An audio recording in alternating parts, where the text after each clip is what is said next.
Hello বন্ধুরা, তো দেখো আমরা যাব মায়াপুর। তাই আমরা ভোরবেলা রেডি হয়ে চলে এসেছি ট্রেন ধরতে। আর ট্রেনের জন্য ওয়েট করছি আমরা। আর আমাদের ট্রেন দেখো চলেও এসেছে। তো আমরা এখন ট্রেনে চেপে পড়বো। আর দেখো এদিকে বাবা ছেলে মিলে বসে আছে। আর একটু শীত শীত করছিল ভোরবেলা, তাই বাবুকে সোয়েটার পরিয়ে দিয়েছিলাম। আর দেখো এখন সকাল হয়ে গেছে। তো আমরা চেপেছিলাম তখন অন্ধকার ছিল, আর এখন দেখো আলো ফুটে গেছে।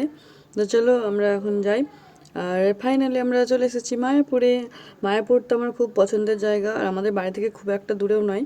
তো আমরা 8টার মধ্যে চলে এসেছিলাম, আবার রাত্রি 10টার মধ্যে বাড়ি চলে যাব। আর এখন আমরা একটু চা খেয়ে নেবো, তারপর ব্রেকফাস্ট করব। আর এখন তো মন্দিরে ঢুকতেও দেবে না 12টা না বাজলে। তো আমরা মন্দিরের আশেপাশটায় ঘুরে দেখব। আর দেখো আমাদের এখানে চা খাওয়া হয়ে গেছে। আর এখন মন্দিরে, তো চলো বন্ধুরা এখন মন্দিরের ভেতর দিকে যাই। তারপর মন্দির খুলে মন্দিরের ভেতরে যাব। তো এখনকার মতো এই পর্যন্ত বন্ধুরা, টাটা।